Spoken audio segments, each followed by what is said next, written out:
Countdown for blast off. X minus 5, 4, 3, 2, X minus 1, fire.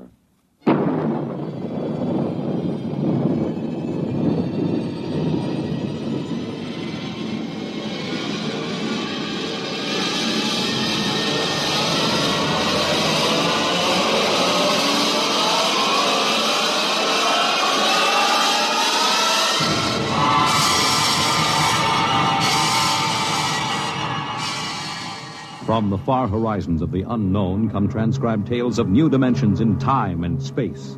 These are stories of the future, adventures in which you'll live in a million could-be years on 1,000 maybe worlds. The National Broadcasting Company, in cooperation with Street and Smith, publishers of astounding science fiction, presents X minus 1.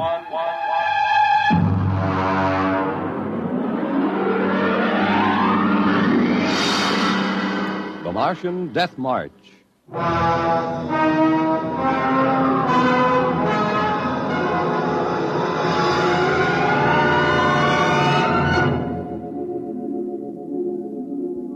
I've always been interested in lost causes. The revolt of the Scottish Jacobites against England, the last stand of the Cherokee and Sioux Indians, and the death march of the Martian Highlanders in 1997.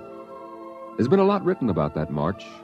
The UN Commission report covers 4 volumes, but the whole story isn't down on paper yet.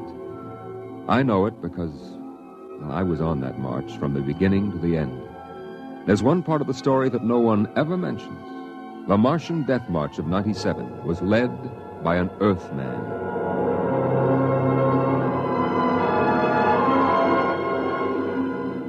Maybe you've been over the route of the march.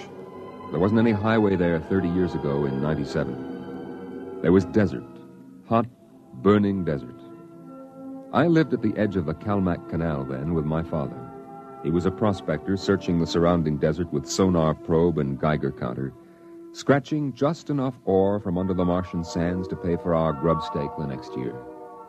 I remember he was in the Adamson digger in the North Quadrant when I came running out that day.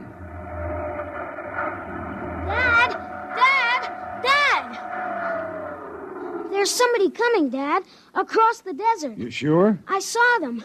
They're a couple of miles out. Well, how many cars? They're on foot. On foot across the desert? Honest, Dad. I saw them. Are you sure it wasn't a light reflection off the canal? No. It was dark against the sand. I don't like that. You run back and get the rifles out. I've got to pull the digger into the shed. Is there going to be fighting, Dad? I don't know. I got a whole year's ore piled out back in the bins, and I ain't going to lose it to no claim jumpers. You go back to the shack and break out those rifles and see they're loaded, you hear? And jump.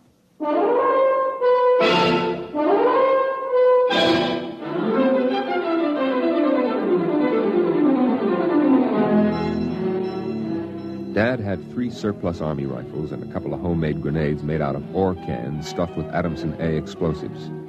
We crouched inside the shack, waiting. The shadow of the water tower in the doorway grew longer as the quick Martian dusk settled down over the desert. And there they come, Al. There's 2 of them. What's that on the first one's back? Why, I haven't seen one of those in 20 years. What is it? A one-man desert tank. They used to carry water that way before Adamson put out the air-still units. There's something funny about that second one. Look, he's all spindly, and his head's funny. He's funny, all right. Al, that's a Martian.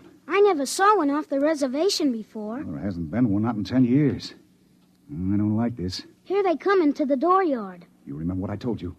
Line up the sights and just squeeze the trigger. Hello! Hello there! Now, Dad? Hello! Wait a minute. What do you want? Water! I need water. Who are you? My name is John. John, huh?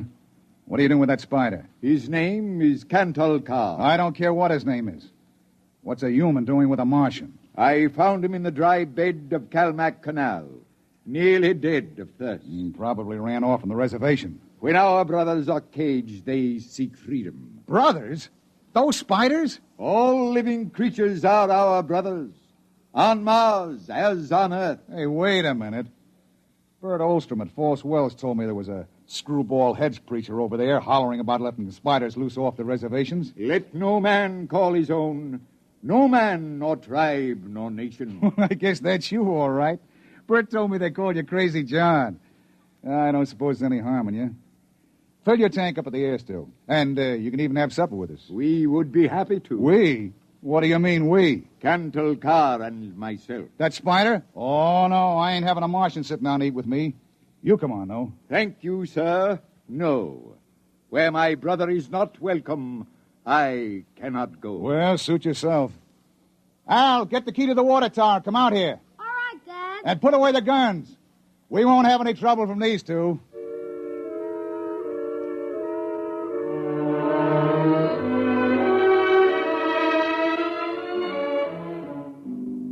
The old man filled his tank at the air-still tower, and the Martian went through the ash pile for half-burned fuel brick. When we went in the house for supper, I could see them silhouetted against the fire. The old man with his wild hair and beard, and the thin, spidery arms and legs of the Martian. Dad. What? Are all the Martians on the reservation? Yeah. All but a couple of wild ones in the mountains up north. The patrol catches a couple every year. Why? Well, they murder people. No, I mean, why are they on the reservation? Because it's the safest place to keep them. Past us all. How many are there? Oh, I don't know. A few thousand. They keep dying off. Why? Well, they catch earth diseases. Chickenpox almost wiped out the whole gang of them 2 years ago. Chickenpox? I had that. It didn't wipe me out. You ain't a Martian. I was born on Mars. Well, I mean you ain't one of those spiders. Now eat your food. It'll get cold. Okay. Dad, Oh, what now? were the Martians always on the reservation? Well, since the Outpost 3 massacre, they have been. What was that? Oh, back before you were born, they lived wild in the mountains up north. Were they fierce? Fierce enough. Only place for them spiders, behind wire. Yeah, it sure is.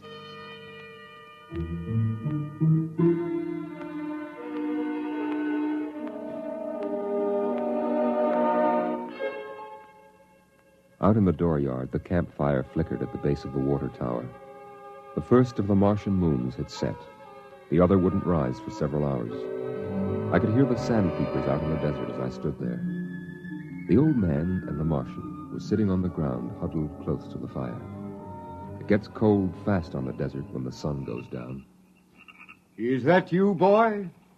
You can come up to the fire if you like. My dad wouldn't like it. All right. But I'm not afraid of no spider. No, there is nothing to be afraid of. How come his arms are all skinny? Ask him. Does he talk? Yes, his name is Cantle Carr. It is, huh? Hello.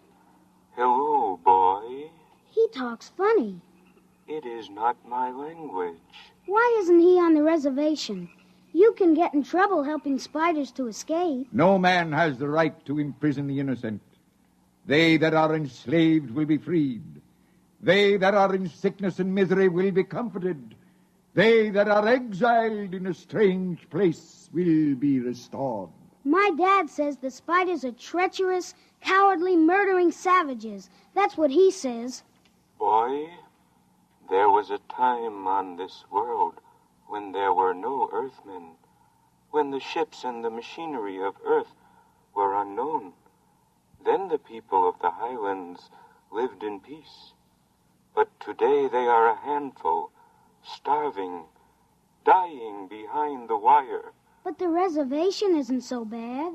Our home is in the mountains of the north, not the desert. I heard a voice which cried out to me in the desert, "Go to your brothers." Do they really call you Crazy John? I have been called many things. You really think we ought to let those old spiders off the reservation? Boy, we die here in the desert. We die in the sun and of the sicknesses you have brought from Earth. That's 'cause Martians are just weak. I'll bet I could knock you down myself. You could. We are a different people. We have not the strength of muscle of Earthmen. But we will not stay here to die. You won't get off the reservation. The patrol takes care of all that. They won't let any stinking old spiders out. Even in the minds of children is planted the poison of evil. How long?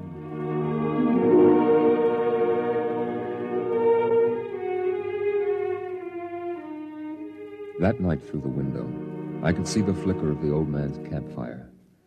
He was walking up and down now, shouting, singing hymns, verse after verse, his white beard catching the light as he passed behind the fire. The Martian sat slumped over, his thin, spindly arms folded across the huge barrel chest that had developed over the centuries as the air of Mars thinned and escaped into space. In the morning, I looked out, and they were gone. Looking back now, we wonder how they did it. The high-voltage wire around the reservation carried a fatal charge. The patrolmen in the tower had 50-caliber machine guns. The desert around the camp was mined heavily. Yet, at dawn, August 7th, 1997, they broke out. I was down at the dried-up canal bed hunting sandpeepers when my father came running after me. Al! Al! Here I am. Come on, back to the house. What's the matter, Dad? You shut up and run.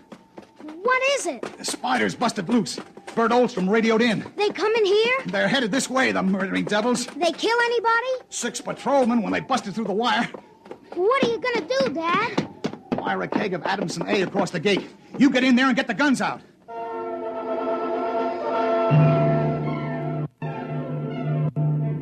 I got the rifles and shoved a full clip in each one. Then I slipped a primer fuse in the homemade grenades and lugged them out to the porch. Dad was running lead wires back to a detonator from a half keg of Adamson A he'd set across the gate. There. And that's it. Now give me one of those rifles.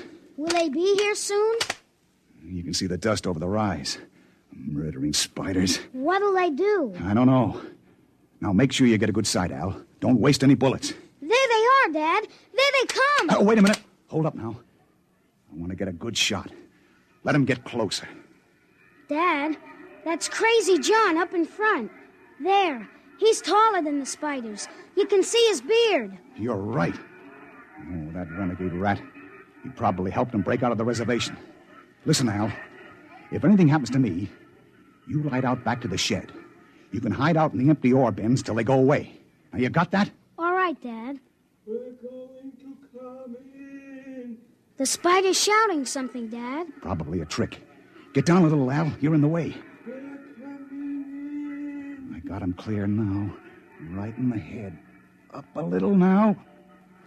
Got him! Got him, Al. Dad, look out! They've got guns! Down! Get down! Oh! Dad! Get out, Al! Get out to the shed! Dad! You're hit! Go on! Those spiders are going to rush. Now get going! No, I can't let Shut you! up and get out of here, you hear? Get out of here!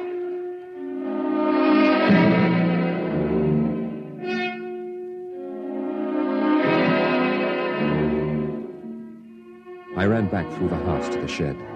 Behind me, I could hear the Martians sweeping up to the dooryard. Then suddenly the ground shook, and I could feel the dull concussion waves hit my ears as the Adamson A exploded.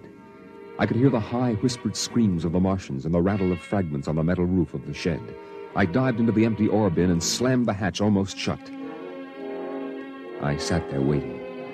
And then suddenly a shadow fell across the edge of light, and the hatch slid open on top of me. You leave me alone. I'll kill you. Boy, I've been looking for you. Where's my dad? What did you do to my dad? He's dead. You killed him. You and those spiders. I'll kill you. I'll kill all those stinking murdering spiders. They are our brothers, boy.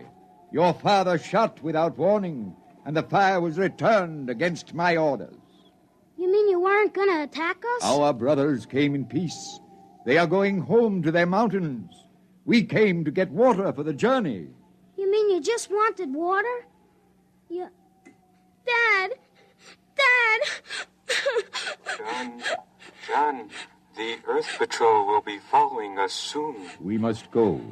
And the boy? We'll have to leave him here with water and supplies. No, the Earth Patrol would question him.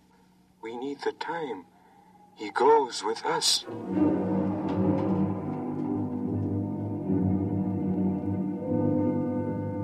They tore the Adamson air still from the tower and mounted it on poles. They piled our supplies in the yard and loaded them on their backs. And then they started.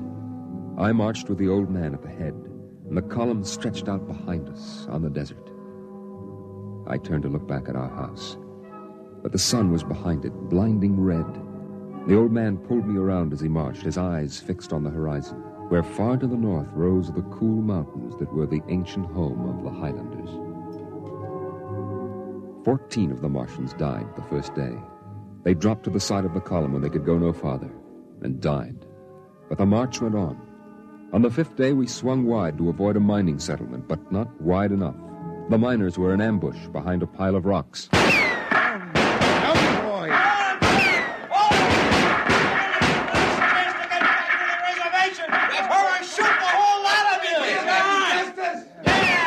I shall lead them home, home to the promised rest, home to the mountains. March forward! March forward!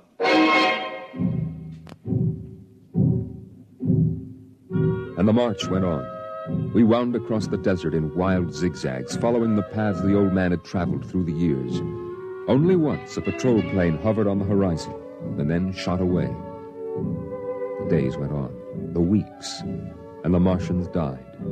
They died of exhaustion. They died of the diseases we had given. And they died of thirst. The Adamson still could produce 27 units of water an hour, no more. And on that, they died of thirst. Here, boy, here's your water. But that's more than the others got. Take it. It's yours. You're giving me your water. It will be provided to me. He that brings justice to his brothers will drink deep of the water of righteousness. He that... Drink your water, boy. Across the desert, from the Calmac Canal to Fever Dip, past the towering mesas of the Higgins Badlands, across the dry sea bottoms they marched.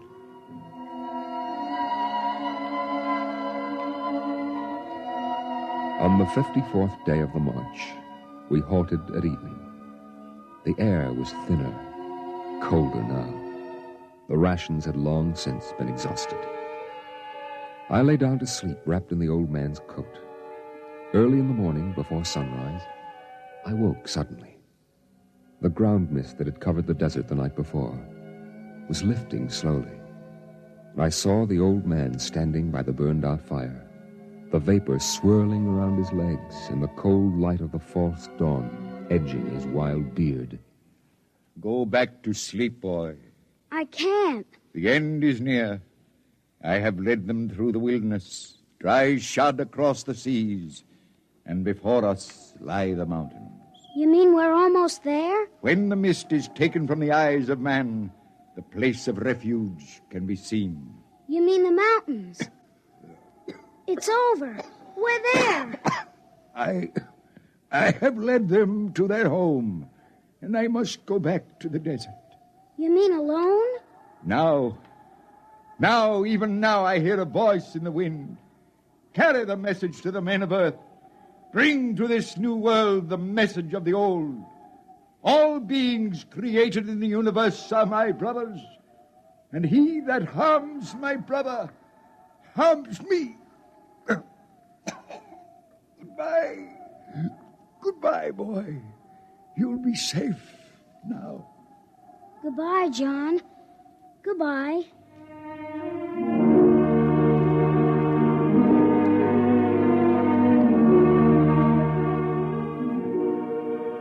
The Martians found him 500 yards from the camp, dead.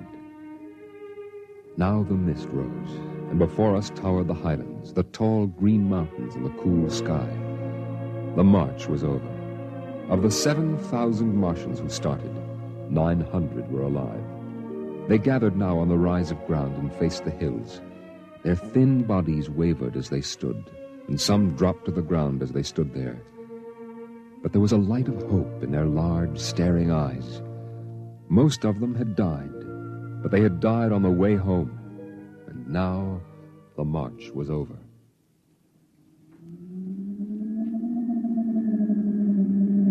Then the patrol planes were spotted on the horizon, and within 10 minutes they had landed. The Martians stood silently as the squads piled out and set up the 50 caliber machine guns and the petroleum gel flamethrower. All right, you spiders. Hands up and stay together. Gather in a bunch and don't try anything. Sergeant? Yes, sir. Shoot the first spider that moves. And shoot to kill. All right, where's that boy? There was a boy reported. Here I am. You all right, kid? They hurt you? No, I'm all right. John gave me his water ration. Oh, the leader, huh? Well, I've got a warrant for him. Where is he? There. He's dead. Huh? Oh. Well, just as well. I'd hate to be him in front of a settler's jury. What are you going to do to them? The spiders? See those transport planes coming in? We're going to ship them all back to the reservation where they belong. You can't. You can't do that. What are you talking about, kid? You can't take them back. They're home. John said they were home. You can't take them back. It isn't fair. I won't let you. I won't let you. I won't let you. Hey, let go of me.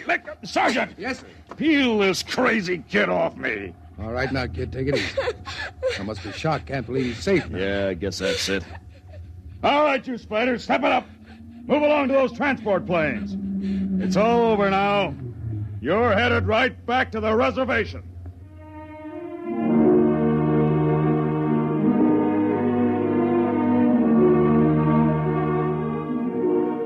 They separated them in groups of 50 and loaded them on the planes.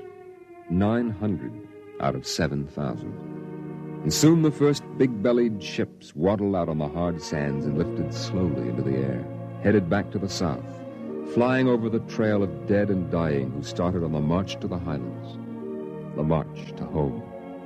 Don't worry about them spiders, kid. We'll take care of them. Come on now, kid. You'll feel better as soon as you get back to civilization. I looked once more at the green mountains towering through the mist. And then, just before the motor raced, I saw John. Crazy John, propped up against a dognut bush where the Martians had placed him. The wind from the south gave the wild hair and beard a rippling life. He faced the hills, the home and rest he had promised his brothers, as he led them through the wilderness of Mars.